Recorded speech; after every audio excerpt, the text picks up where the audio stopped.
Мына қыздар, қараңыздар, біз табан тоқып алдық. Енді біз осындай пинеткиді тоқитын боламыз. Бұл әлі бітпеген. Мен қазір осы бөлімін көрсететін боламын. Осыны қалай тоқу керек. Ана біз соединительный петлямызды тоқтадық қой. Енді 3 воздушный петлямызды көтереміз. 1, 2, 3. Накидімізді іліп аламыз. Мына бірінші тұрған петлядан өткіземіз да былай. Крючогымызды кері қайтадан екінші петляның мына жағынан былай шығарамыз мына. Мынау тұрған столбик с накидом бар ғой. Соны былай крючоктың үстіне шығарып аламыз ғой былай. Бірақ оны біз көздер арқылы істейміз мына. Осылай іліп аламыз. Мына жібімізді ілеміз.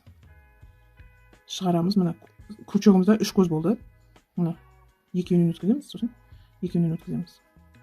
Тағы да мына екінші көзден енді үшінші көзге өткіземіз. Мына осылай крючогымызды өткізіп аламыз. Мына үшінші көзден төртінші көзге өткізіп, осылай барлығын айналдыра тоқып шығыңыздар. Біздің табанымызда 76 көз болды ғой. Мынау 3 воздушный петлямызды қосқан кезде, солай осының бәрін тоққан кезде солай 76 көзіміз шығады. Мына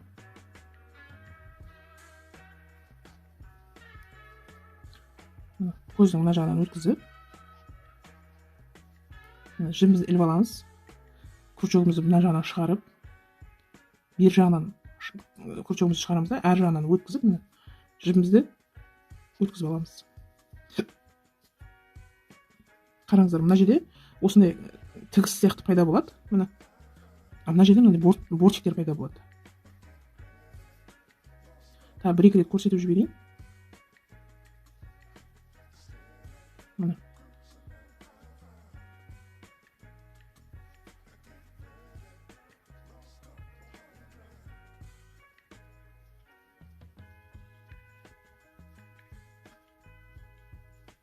Мына қыздар, осылай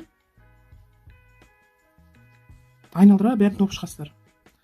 Мына жердегі 3 петляға, 3 воздушный петляға келгенше тоқып шығыңыздар. Мына 75 столбик с накидом тоқыдым. Енді 76-шысын тоқиын деп жатырмын. Соңғы.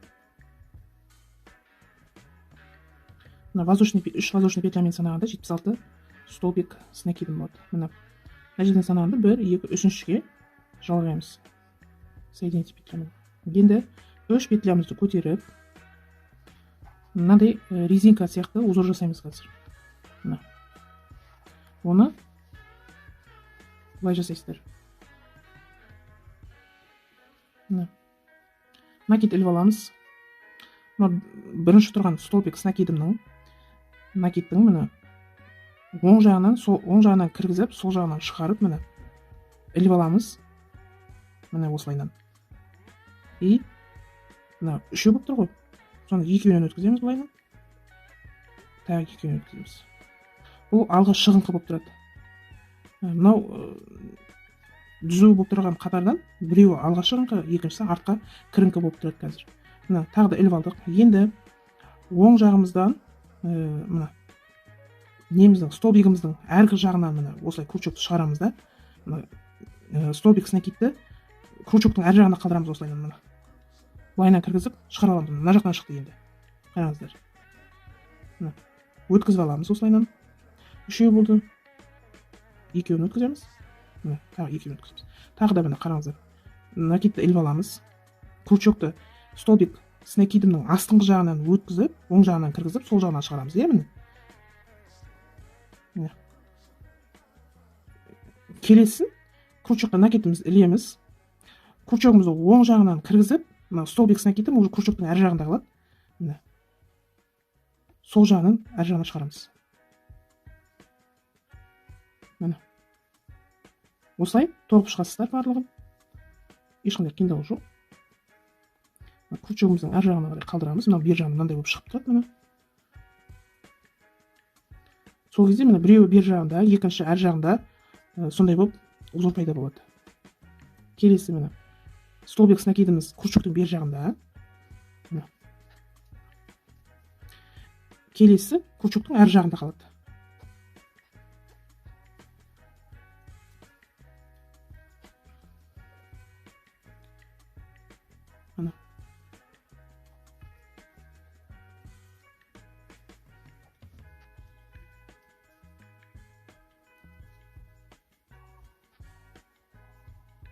Қараңыздар, міне бер жағынан алдым, іш жағынан шығарасыздар ғой, міне былайынан. Мынаусы сырт жағынан шығып тұрса, мына столбик снакидім. Екіншісі міне іш жағынан шығып тұрады. Біреу кіріңкі, біреу шығыңқы болып тұрады сонда. Мынау кіріңкісін тоқпатырмыз. Мынау екінші шығыңқы болып тұрады.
Мына қыздар қараңыздар. Соңғы бір столбик снакидім қалды. Міне біз оның алдыңғы арқы несін іш жағынан тоқыдық, иә. Енді міне накидті іліп аламыз. Бергі жағына қарай томпетіп шығарамыз қайтадан.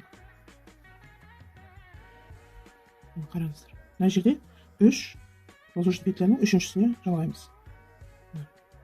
Мынау 3 воздушный петлямыз бар ғой, соединительный петля жалғап жатқанымыз.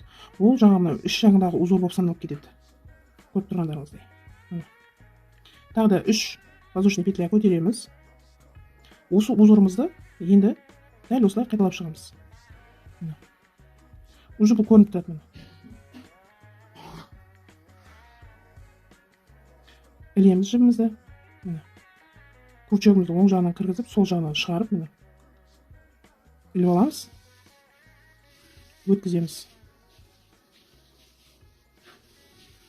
Мына столбик снакидім крючоктың бер жағында тұрады, бергі жаққа шығару үшін міне.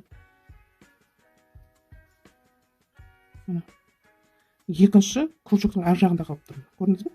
Осылай қатардың соңына дейін барлығын өз еріктеріңізбен тоқып шығыңыздар. Қатардың соңында тағы кездесетін боламыз. Мына қараңыздар. Соединительный петляға келдік. Петлямызды жалғаймыз. Бұл бізде 3-ші қатар бітті. 4-ші қатарымыз. 3 воздушный петлямызды көтереміз. Дәл солай, міне, қайталап шығамыз узорымызды. Накид ілеміз. Әр жағын арасына іліп аламыз. Бер жағында шығып тұрған уже узорларымыз көрініп тұр. Іш жағында міне мынандай. Осы узор бойынша тағы да айналдырып бір топ шығасыздар. 5-ші қатарда біз уже алдын мынандай жауып бастаймыз.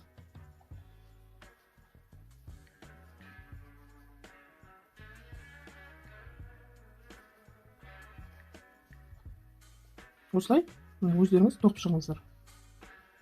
Мына 4-ші қатар тоқып болдық. Енді біздер 5-ші қатарда мындай жабуды бастаймыз дедік. Оны қалай біліп аламыз біздер?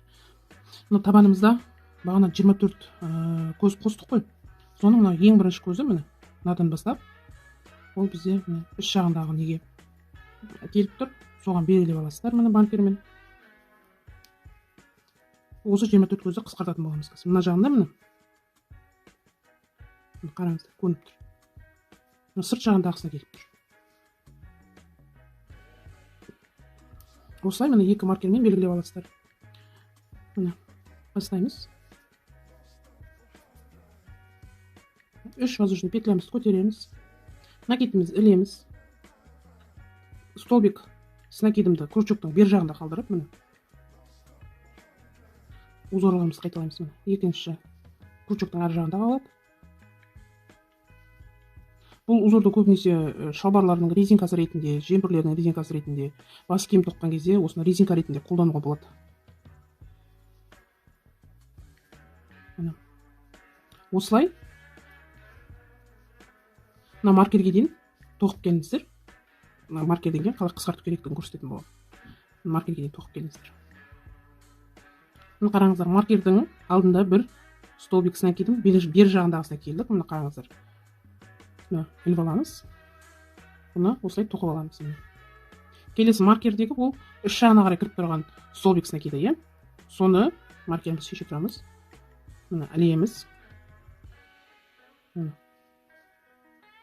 Шығарамыз.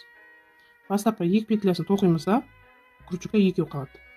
Келесі накид ілеміз. Бергі жағындағы міне крючоктың бер жағындағы столбик накидке кіргіземіз да, міне төртеу болып тұр. Осының екеуінен шығарамыз да, міне келесісі міне үшеуінен бірге іліп аламыз. Мына жерге қайтадан маркерімізді іліп қоямыз.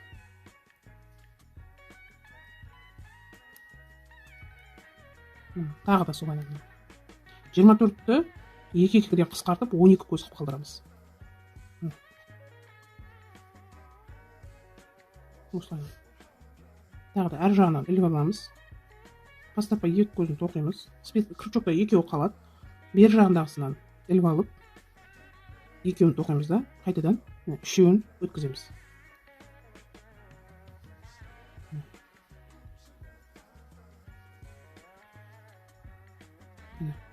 Үшеуі қалды. Үшеуін бір көз қылып өткізіп аламыз.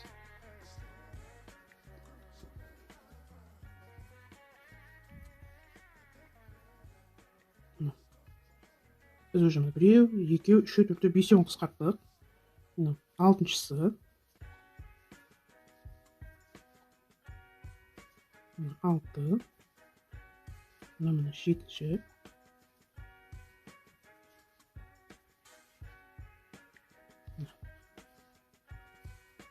Міне сегізінші.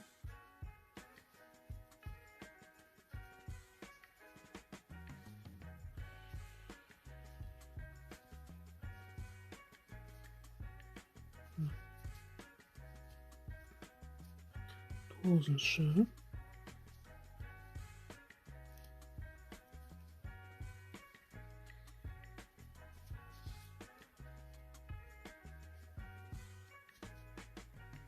Бір, екі, үш, төрт, бес, алты, жеті, сегіз, тоғыз, 10. 10-шы екен. 11-шісін тоқып жатырмыз.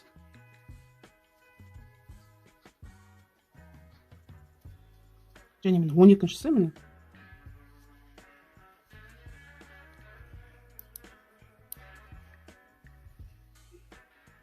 Бер жағындағы петлядан аяқталады. Столбик с накидтан. Қайтадан маркерімізді ілеміз. Ары қарай уже қайтадан узор бойынша тоқып кетеміз. Әр жағынан іліп аламыз да.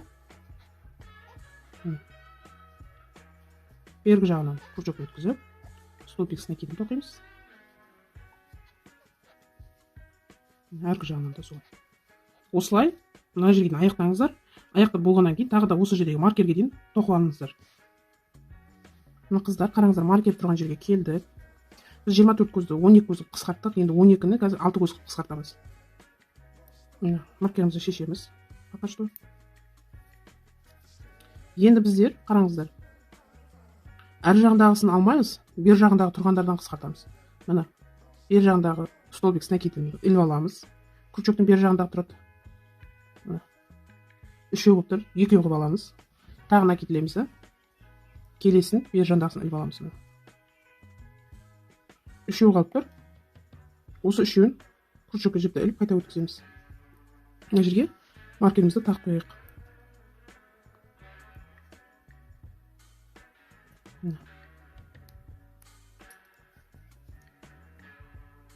Қараңыз тағы да.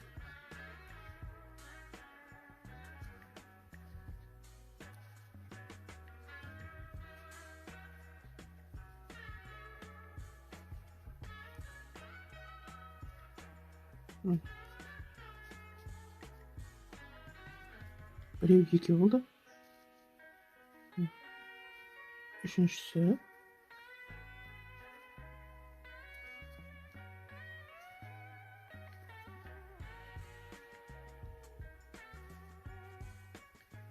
Төртіншісі.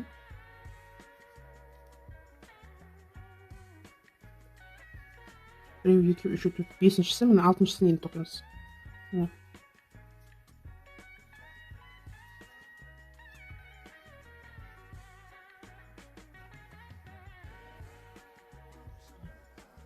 Маркерімізді шешіп аламыз.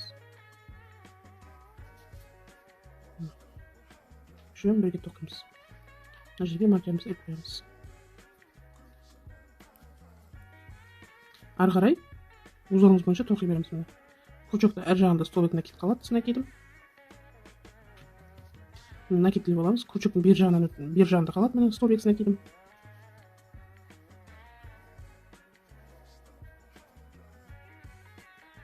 Шығып саламыз, ар жағын кіріп саламыз. Осылай. Осылай аяқтайсыздар. Тағы да. Келесі маркерге дейін тоқысыңыздар. Міне қараңыздар, маркерге келдік. Маркерлерімізді шешіп алып тастаймыз. Енді накид іліп аламыз.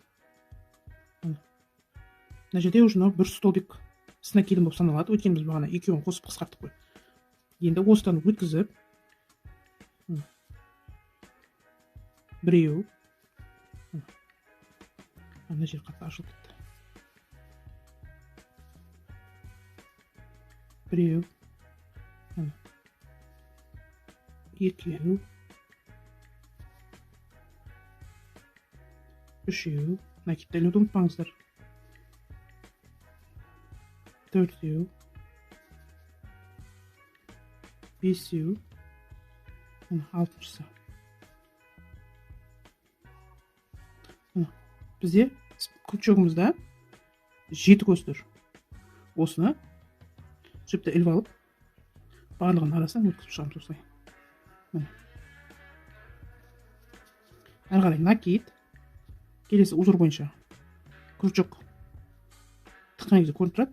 Мына жағында, крючоктың арғы жағында петля с накидом, столбик с накидом.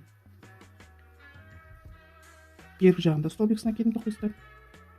Солай міне осы қатарда аяқтаймыз.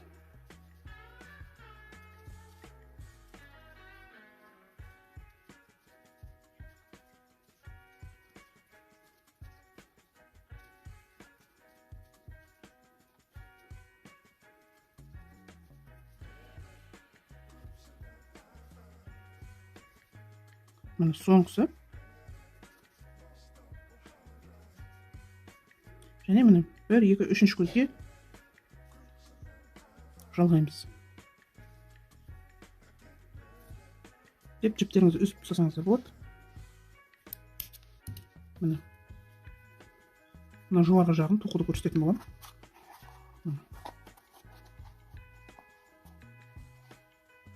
Неке қыздар, біз екінші бөлімді аяқтадық. Қараңыздар.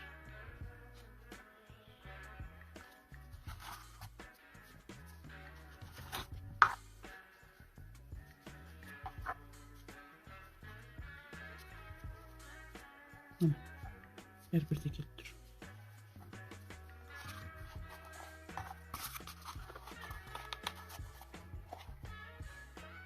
Біздер алдыңғы бөлімде осындай пинеткемізді тоқып қойғанбыз. Енді біз жоғарғы жағын тоқитын боламыз. Мен пинеткедің өзіне осындай түсті қолдандым. Енді жоғарғы жағына крокодилді узорға осындай ақ түсті жіпті пайдаланатын боламын. Қолтырауынды узорымызға. Ендеше бастайық. Алдымен біз сол аяқтан бастап тоқитын боламыз. алып тастап жібімізді алып алдымен 8 воздушный петля тоқып аламыз. 1 тарту берейік. 1 2 3 4 5 6 7 8. Келесі мына жерде орталық петлядан, мына орталық петлядан былай қарай 4 петля санап, 4-ші петляға жалғайтын боламыз. 1 2 3 4. Осы жерде соединительный петля жасаймыз. Немізді пинеткамызды бұрып, мына іш жағынан тоқып бастаймыз. Енді біз 5 воздушный петля тереміз. 1 2 3 4 5. Мына накидімізді іліп аламыз көз жаққа. Енді мына жерде 2 көз санаймыз. 1 2 3-ші көзге біз столбик с накидін тоқып аламыз. Тағы да накид іліп аламыз. Екінші қасындағы көзге тағы да столбик с накидін тоқып аламыз. Енді ары қарай 2 воздушный петля тоқимыз. 1 2. Столбигімізді іліп аламыз. Тағы да 2 көз санап аламыз. 1 2. Үшінші көзге келіп столбик с накидін тоқимыз. Тағы да 2 воздушный петля. Мына жерден 2 воздушный петляны санап аласыз. Үшіншісіне тағы да тығасыз да, тоқып аласыз. Тағы да накид іліп аласыз. Қасындағы воздушный петляға, қасындағы петляға столбик накид тоқып аласыз. Дәл осылай мына центральный неге дейін тоқып алыңыздар. Орталық петляға дейін. Қараңыздар. Орталық петляға біз столбик накидпен біреу тоқыдық. Енді 2 воздушный петлямызды теріп аламыз. Мына жерде бізде 3 петлямыз қалды. Біріншісіне 1 столбик тоқып аламыз. 8 воздушный петляның ең бірінші тұрған петлясына тоқимыз. 2 столбик, 2 воздушный петля. Мына жерде 2 петляны санап, үшіншісіне столбик с накидін тоқисыз. 2 воздушный петля. Мына жерде 2 көз жібересіз. Соңғы 2 көзге 2 столбик накидпен тоқимыз.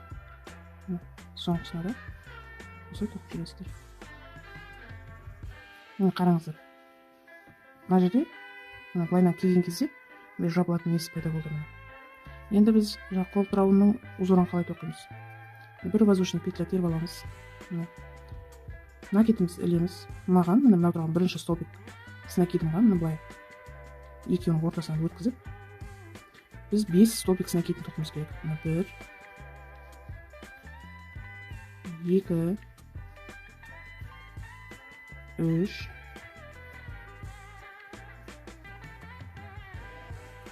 4 5. Енді 1 воздушный петля. Жұмысымызды кішкене былай бұра аламыз. Накидімізді іліп аламыз. Екінші жеріне міне осылайна бұрып аламыз да, міне. Екінші столбик накидке тағы да 5 столбик с накидін тоқимыз. 1 2 3 4 5. Келесі накидімізді ілеміз. Жұмысымызды бұрамыз кішкене. Мына жерге 5 столбик с накидін тоқимыз. 1 2 3 4 5. Бір өшін тәзілі аламыз. Жұмысымызды қайтын бұрамыз. Мына жерге екінші столбик с накидін тоқимыз. 5 столбик с накидін тоқимыз. 1 2 3 4 5. Қараңыздар. Осындай бізде узорларымыз пайда болады. Дәл осылай мына жерде тұрған 2 мынандай столбик тоқыдық қой, 2 столбик с накидім. Осыларға осындай крокодилді узор деп айтады, крокодил чешуя деп айтады. Қол тұрауында узорымызды тоқып шығамыз. Тағы біреуін көрсетіп жіберейін. 1 2 3 4 5. Bir ölçüden tezgah alamız. Şunu sözü lazım. Nakidimizi іліп аламыз. Қасында қалған екінші столбик с накидін 5 столбик с накидіміз. 1 2 3 4 5. Дәл осылай мына жерге дейін өздеріңіз тоқып келдіңіздер. Міне ары қарай тағы жалғастырамыз. Мына қыздар қараңыздар. Біз соңғы узорымызды тоқып болдық. Енді мына жерде біз бағана 5 воздушный петля алғанбыз. Соның мына жерде үшіншісіне, міне 1 2 үшіншісіне крючогымызды іліп жібімізді шығарамыз және мынау крючоктағы тұрған көзімізді де осы жіппен іліп аламыз. Соединитель петля жасаймыз. Жұмысымызды бұрамыз. Тағы да 5 воздушный петля тереміз. Міне 1, 2, 3, 4, 5. Енді бізде узорларымыз шахматный ретпен келеді. Мына жерде міне мынандай узорымыз енді мына жерге түсу керек. Ол үшін біздер былай жасаймыз. Мына екі узордың ортасына келу керек. Накетімізді ілеміз. Узордың ортасына қарай өткізіп іліп аламыз. Накет, столбик с накетім. 2 воздушный петля. Енді мынандай бір воздушный петля, бір столбик с накетімнің мына жерде мына көзінен өткіземіз де мына. Мына чешуямызды ала кетеміз мына. Қолтырауынды өнемізді ала кетеміз. Осы жерден тағы да тоқып аламыз. Жаңа өткізген жерімізді тағы да өткіземіз. 2 воздушный петлямыз. Мына ортасынан өткізіп аламыз. Столбик с накидімді. 2 воздушный петля. Мына жерден. Тағы да осылай істейміз. Біздер қараңыздар. Мыналарды әдейі іліп алып кетіп баратырмыз, өйткені бұларды қазір ілмесек, мына жерлеріне біз мына қосып тоқымадық та мынандай ашып тұрады. Сондықтан мына осылай қосып алып кетіп жатырмыз.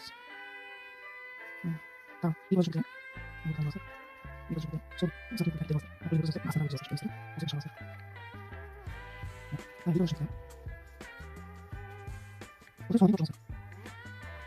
Қыздар қараңыздар. Біздер мына каждый бағанағы тоққан мынандай узорымыз бар ғой, соның ортасынан тоқып алдық қой. Және мына жерде 2 тағы столбик с накидін тоқып. Бұл уже біздің мынандай қолтыраунды узорымыздың бірінші основасы болып саналады ғой. Қазір осылардың бірінші қатарынан, бірінші столбигінен және мына екінші столбигінен осындай нелер тоқитын боламыз. Мына біздер мына жерге тоқтадық мына узор бойынша. Енді жұмысымызды бұрамыз. Накетімізді ілеміз, тағы кішкене бұрамыз да өзіміздің ыңғайымызға қарай. Бірінші столбик с накидімнен, бірінші бағаннан осылай өткізіп аламыз. 1, 2, 3, 4, 5. Бір жүрген жоғыз. Жұмысымызды кетіп алып, әкелеміз. Мына екінші столбик с накидімнен тағы 5 тоқымыз. 1, 2, 3, 4, 5. Бізде бұл мынау қолтыраунды узорымызда бір бағанда 5 бір столбик с накидті 5 столбик с накидін болады. Ортасында бір воздушный петля, тағы да екінші столбик с накидті, тағы да 5 столбик с накидін болады. Осылай 5-5-тен 10 рет тоқылады, ортасында бір воздушный петляны ұмытпайсыздар. 1, 2, 3, 4, 5. Тағы да накетімізді іліп аламыз. Келесі тағы да 2 столбик с накидін В әрпі сияқты болып тұр. Міне ағылшынша В әрпіне ұқсайды. Соны біріншіден аласыздар да. 5 столбик с накидін тоқып аласыздар. 1, 2, 3, 4, 5. Өзі жазып аламыз. Өзі бұрамыз. 2, 3, 4, 5. Жүр бұрамыз. Дәл осылай. Қатарым соңғы дейін тоқшаңыздар. Осы жерге дейін тоқып алыңыздар. Мына қыздар қараңыздар. Біз қатардың соңына келдік.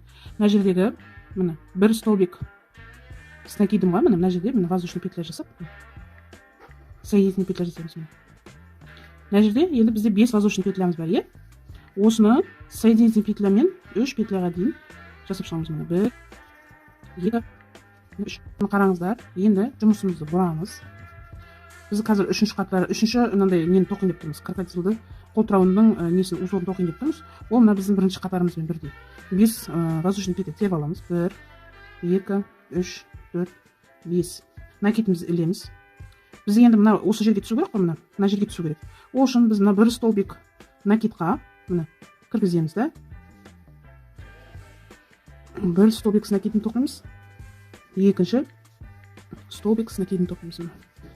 2 воздушный петля ары қарай қайтадан бағана көрсеткендегідей тоқи бересіздер. 2 тоқымыз. Мына бір столбик с накидін тоқимыз. Мына астына шығарып қосылсын.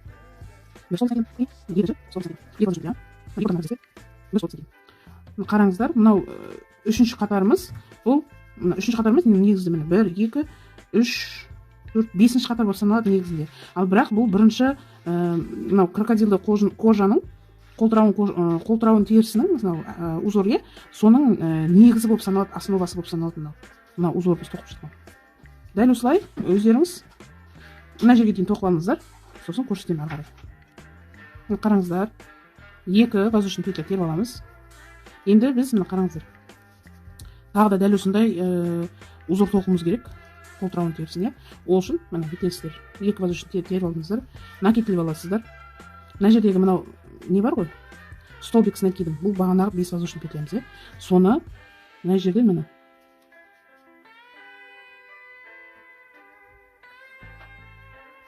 осы жерден 2 столбик с накидын тоқып аласыздар. 1 2 накидлеп аламыз. 5 воздушный петля теріп аламыз. 1 2 3 4 5 воздушный петля аламыз. Сол 5 сол секілді достар. 1 2 3 4 5. Жұмысымызды бүйтеміз. Көріп аламыз, міне қараңыздар. Бізде уже міне біреу пайда болды. Тағы накид ілеміз. Мына жерде V-образный немізге бір столбик с накидқа міне. Тағы да 5 столбик с накидын тоқимыз. 1 2 3 4 5.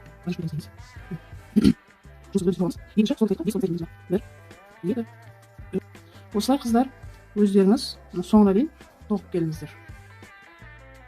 Қараңыздар, енді мына жердегі 3 воздушный петляның 5 воздушный петля ғой, оның үшіншісіне жалғаймыз.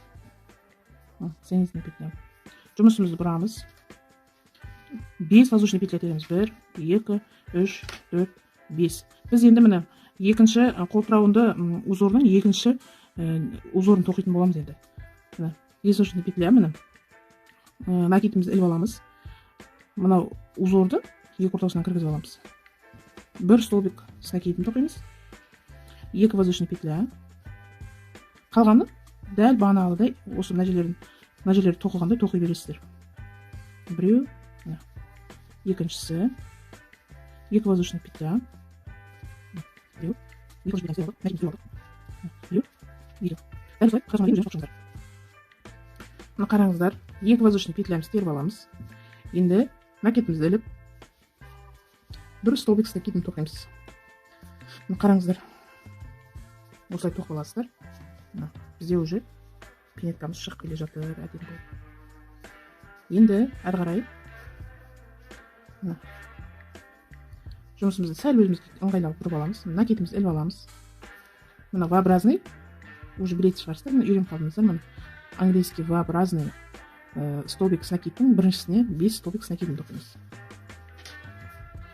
1 2 3 4 5 воздушный петлямызды іліп аламыз. Жұмысымызды бұрамыз, накидімізді ілеміз. Екінші столбик с накидыма, тағы да 5 столбик с накидын ілеміз. 1 2 3 4 5. Қараңыздар. Бізде де қатарлар қайталанып жатыр. Бірінші қатар, екінші қатар, үшінші қатар, төртінші қатар. Дәл осылай мына қатардың соңына дейін тоқып шығыңыздар өздеріңіз. Қараңыздар, мына қатарымыз бітті. Енді біздер мынаны былай жалғап шығамыз. Соединительный петлямен. Бағана біз 5 воздушный петля алдық қой. Соның 3 воздушный петлясынан жалғаймыз. 1 2 3.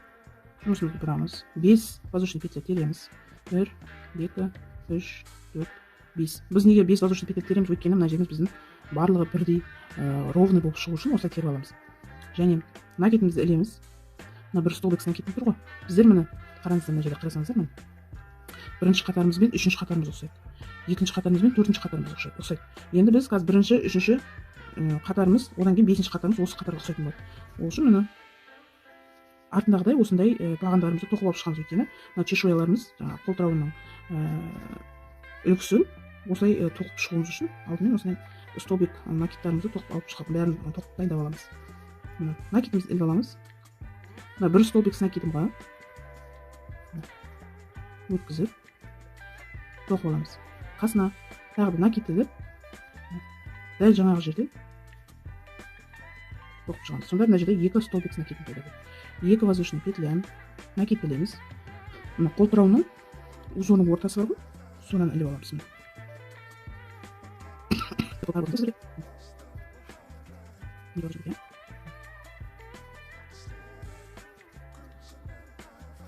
Осылай қатардың соңына дейін тоқып шығыңыздар. Қыздар, қараңыздар, соңына келдік. 2 воздушный петлямызды теріп алдық, накидімізді іліп аламыз. Ракушканың ортасынан іліп аламыз. 2 воздушный петлямызды тереміз. Мына бір тұрған соединительный петлямыз бар ғой, столбик с накидім. Сонда жердегі бір көзіне іліп аламыз да. 2 столбик с накидім тоқымыз. Накид іліп, сразу осы жерден ракушканы тоқып бастаймыз. Чешуйканы тоқып бастаймыз. 2, 3, 4, 5. Бір воздушный петляны жуып тұрамыз. Бар разы 2 столбик с накидім шығарады. 5 столбик с накидім қосамыз.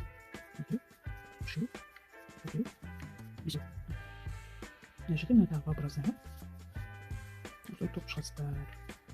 Ешқандай қиын жоқ. Өзіңіз узор тоқымай жатсаңыз, енді осы қолтырауын көріп мазер бар. Соны қарап отырып тоқығаныңыздар болады. 2, 3, 4, 5. Қыздар, осылай қатардың соңына дейін өзі еріктеріңізбен тоқып шығыңыздар. Міне қараңыздар, тоқып болдық. Енді мына жерде 3-ші воздушный петляға жалғаймыз. Соединительный петлямен жалғаймыз.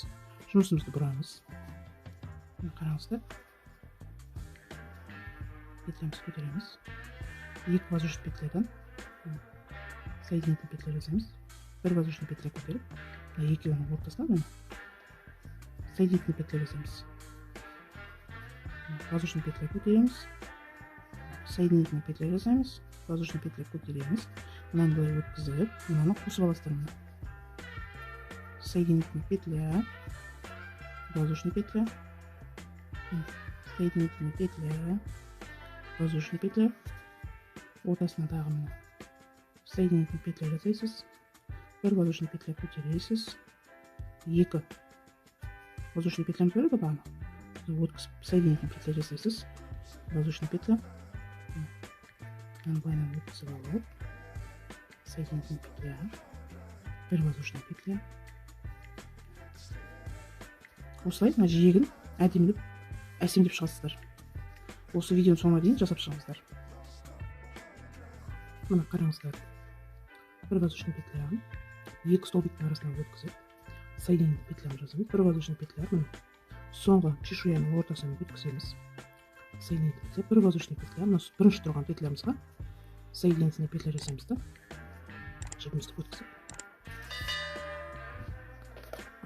Кесіп тастаймыз. Сәл үлкенге аламын, өйткені ойыншықты жасыруға керек болады. Қараңыздар.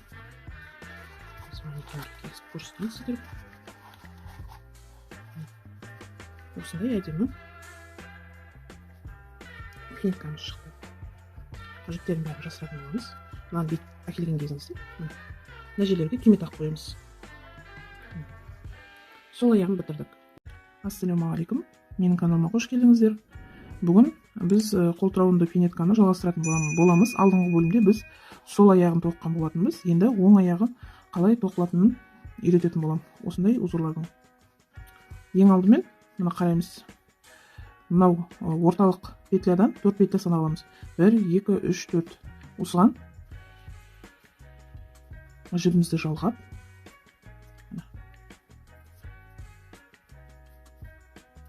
арай тоқуымызды жалғастырамыз. Міне осы байлаған жерімізден петля көтеріп аламыз. Міне 8 петля тереміз. 1, 2, 3, 4, 5, 6, 7, 8 және 3 жұмыс петлясын тереміз. 1, 2, 3.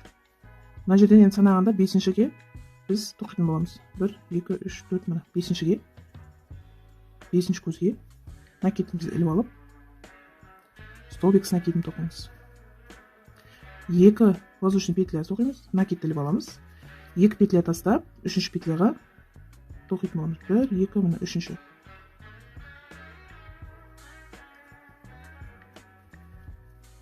Екі воздушный петля, накидімізді ілеміз.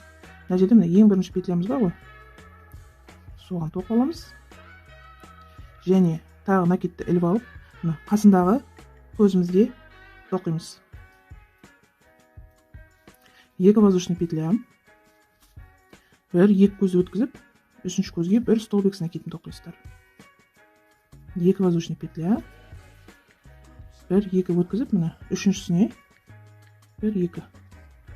3-шісіне столбик с накидін. Тағы да накид, қасындағы көзге столбик с накидін тоқисыздар. Дәл осылай 30 қатар біткенше тоқып келіңіздер. Мына қараңыздар. Мына жердің барлығын айналдыра тоқып келдік міне. Енді мына соңғы 2 столбик с накидін тоқыдық. Енді мына жерде қарасаңыздар 2 көз қалды. Енді біз мына жерге мынаны жалғауымыз керек. 2 воздушный петля тересіз, накидті ілесізді. Мына бағанағы біз мына жіпті жалғаған жеріміз бар ғой. Сол жерден столбик с накидін тоқисыздар. Міне. Мынау былайынан жабылып тұратындай болып шығады міне. Жұмысымызды сәл өзімізге қарай бұрамыз. Енді бізде 2 столбик бар ғой, с накидпен. Соған осындай мынандай қолтырауын узорын тоқитын боламыз. Накид іліп алдық. 1, 2, 3, 4, 5. 1 воздушный петля. Жұмысымызды бұрамыз. 1, 2, 3, 4, 5. Қараңыздар, осындай узорымыз шығады. Дәл осылай 2 столбик с накидін тұрған 2 бағанның барлығына тоқып шығыңыздар. Қатардың соңына дейін, қатар соңында кездесетін боламыз. Мына қараңыздар, соңғы бағанаға алған 3 воздушный петлямыз соған келді бас жағына. Енді бұнда дәл солай тоқып шығасыздар. Накид ілесіздер міне бірінші бағанға 5 столбик с накидін тересіздер. 1,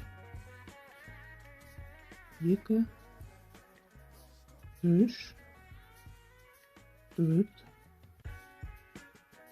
5 воздушный петля. Сәл бұрасыз. Бағанағы көтеріп алған петляларымыз. 1, 2, 3, 4, 5. Мына жерде біз соединить петлямен мына ортасына дейін келуіміз керек. Ол үшін мына столбик с накидом бар. Тығып ортасына соединительный петля жасайсыздар. Ортасына жеттік 2 соединительный петлямен. Енді 5 воздушный петля тересі. 1, 2, 3, 4, 5. Бір столбик с накидін тұр ғой, бір баған. Соған өткізесіздер. Мына қолтырауының узорын бірге ала кетесіздер. Енді бізге тағы да бір столбик с накидін тоқу керек. Мына біздің жаңа алған 5 воздушный петлямыз. Бұл бір столбик с накидім және 2 воздушный петляның рөлін атқарады. Әрі қарай 2 воздушный петлямыз тереміз. Мына узордың ортасынан бір столбик с накидін теріп аламыз. Барлығын осылай қатардың соңына дейін өздеріңіз аяқтап шығыңыздар. Мына қараңыздар, қатардың соңына келдік. Мына бәрін тоқып болдық. Мына қараңыздар. Енді мына жерде біз қалай аяқтаймыз. 2 воздушный петля. Мына жердегі бағана бір столбик с накидім бар еді ғой.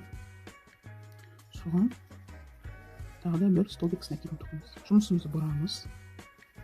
Енді біз мына жерге дейін жетуіміз керек. Ол үшін мынау каждый петлядан соединитель петлямен жалғап шығамыз. Бір,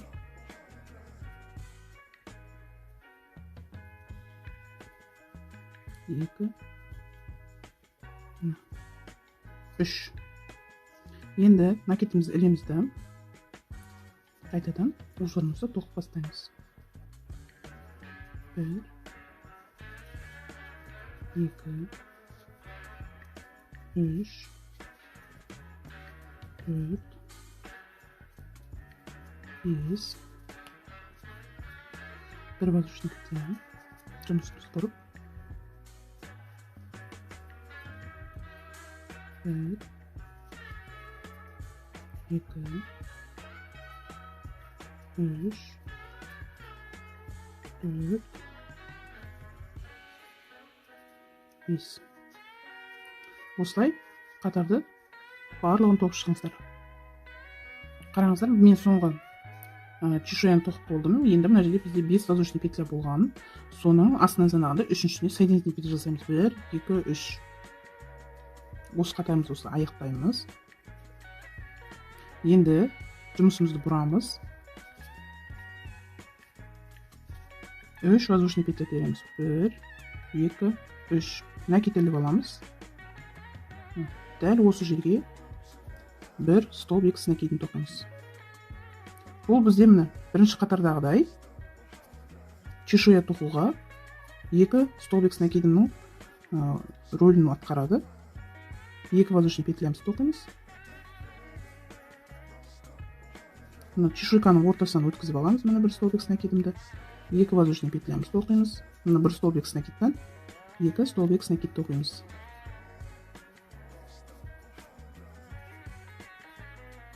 Дәл осылай осы қатарды өздеріңіз аяқтап шығыңыздар.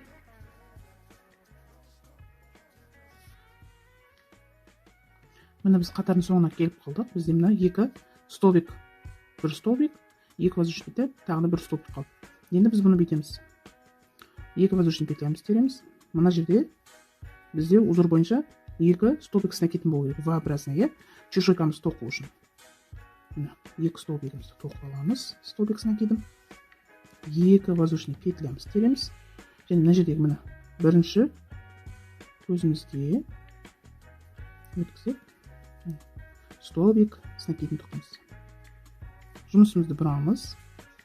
Накидімізді іліп алып, әрі қарай узорымызды жалғастырамыз. 1, 2, 3, 4, 5. Bir воздушный петля.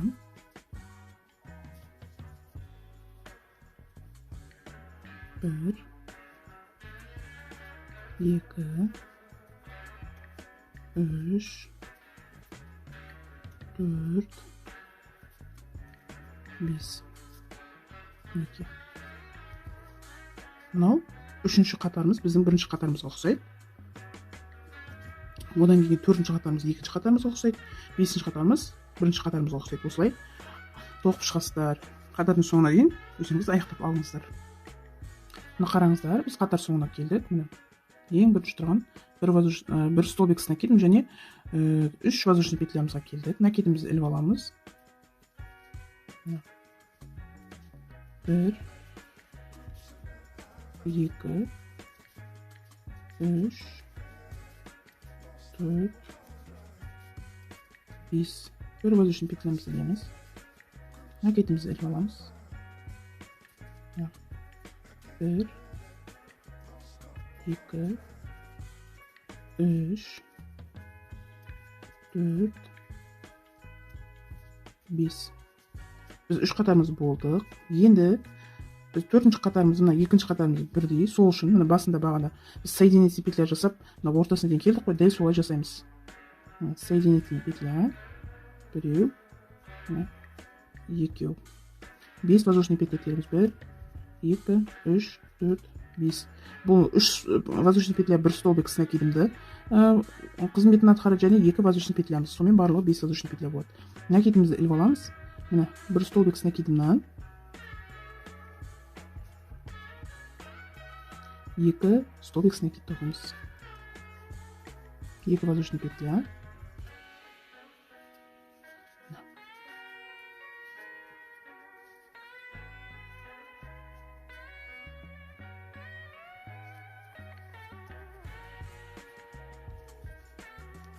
Дәл осылай қатар соңына дейін тоқып шығыңыздар.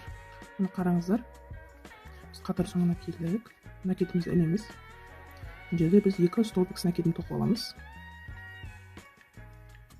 2 воздушный петлямызды ілеміз. Ортасынан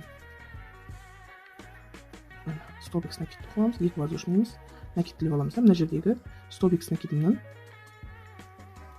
1 столбик с накид тоқып аламыз. Жұмысымызды бұрамыз. Біз енді мына жерде соединительный петлялармен мына 1 столбик с накидқа жетуіміз керек. 2, мына үшіншісі. Накидті іліп аламыз. Енді узорымызды тоқитын боламыз. 1, 2, 3, 4, 5. 1 воздушный петля. Жұмысымызды бұрамыз. Накидті іліп аламыз. Тағы да 1, 2, 3, 4, 5. Осылай қатар соңына дейін аяқтап шығыңыздар. Бұл бізде уже 4-ші қатарымызды тоқып жатырмыз. Қараңыздар, қатар соңына кеп қалды. Міне соңғы чешуямыз тоқимыз. Міне накидті іліп алдық. 1, 2, 3, 4, 5. 1 воздушный петлямызды іліп аламыз.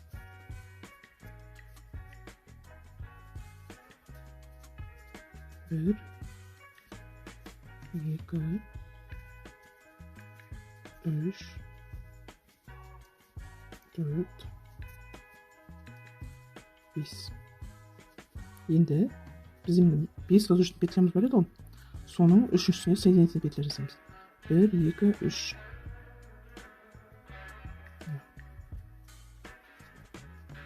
Әрі қарай жұмысымызды бұрамыз. Енді бізде соңғы 5-ші қатарымыз қалды. Оны былай істейміз. 1, 2, 3 воздушный петля көтеріп аламыз. Накид ілеміз. Осы жерден тағы да 1 столбик с накидін тоқимыз. Бұл бізде міне осындай чешуйкалар тоқуға негіз болып саналады. Біреу, екеу, 2 воздушный петлямызды теріп алдық. Накидті 1 столбик с накид тоқып аламыз. Дәл осылай осы қатардың соңына дейін тоқып шығасыздар. Міне 1 столбик с накидті іліп алып, 1 столбик с накидін, 2-ші столбик с накид тоқып аламыз. Сіздер тоққан кезде мына узорды бірге ала кетуді ұмытпаңыздар. Бірінші аяқты тоққан кезде мен сіздерге көрсеттім. Сондықтан өте көп тоқталып жатқан жоқпын. Осыны енді қатар соңына дейін тоқып шығыңыздар. Қараңыздар, қатар соңына келдім.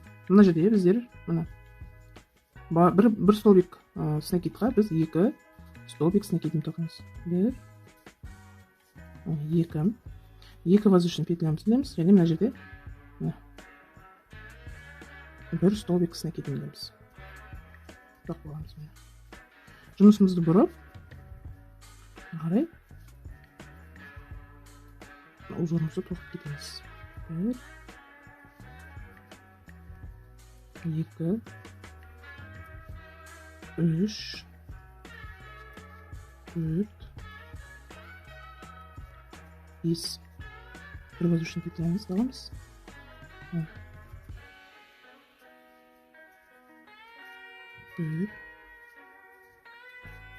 2, 3, 4, 5. Дәл осылай қатар соңына дейін тоқып шығыңыздар. Қараңыздар, міне соңғы узорға келдік. Міне 1 2 3 4 5 bir воздушный петлямыз деп аламыз. 1 2 3 4 5. Енді біз мынау шетін әсемдейтін боламыз. Міне бір воздушный петлямыз деп аламыз. Міне 5-ші столбикқа соединительный петля жасаймыз. Бір воздушный петля. Ортасынан соединительный петля жасаймыз. Бір воздушный петля. Мына жерде 2 столбик бар ғой. Содан өткізіп, соединительный петля жасап, бір воздушный петля деп аламыз. Мына жерде мына столбик с накидтан өткіземіз. Және мынау узорымызды, құлтыран узорымызды ала кетеміз. Өйткені мына ортасы ашық тұр. Осыны осылай қосып ала кетеміз. Соединительный петля, бір воздушный петля, тағы да 2 столбиктің ортасына, 2 воздушный петляның ортасына өткізіп, бір соединительный петля, бір воздушный петля, ортасынан соединительный петля, бір воздушный петля, соединительный петля, тағы да екеуін былай қосып аласыздар да, соединительный петля жасап, бір воздушный петляны көтеріп аласыздар. Дәл осылай қатар соңына дейін тоқып шығыңыздар. Қараңыздар, соңына келдім. Бір воздушный петля, мына жерде 2 воздушный петлядан өткізіп, бір соединительный петля жасаймыз. Воздушный петля, мына жерде бір столбик с накидқа жалғаймыз.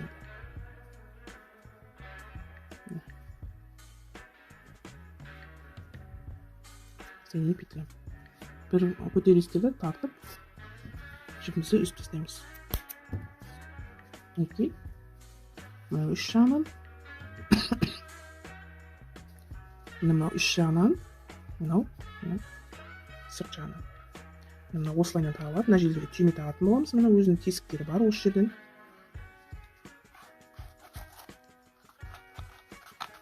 Мінекей. Оң аяғы, мынау сол аяғы. Сонымен біздің сабағымыз аяқталды. Мені қолдап соңына дейін көргендеріңізге рахмет. Менің каналымды қолдай кетіңіздер. Мені жоғалтып алмас үшін қоңырау батырмасын басып қойыңыздар. Қазақ тілді контенттің дамуына үлестеріңізді қосуларыңызды өтінемін. Алдын ала рахмет. Сау болыңыздар.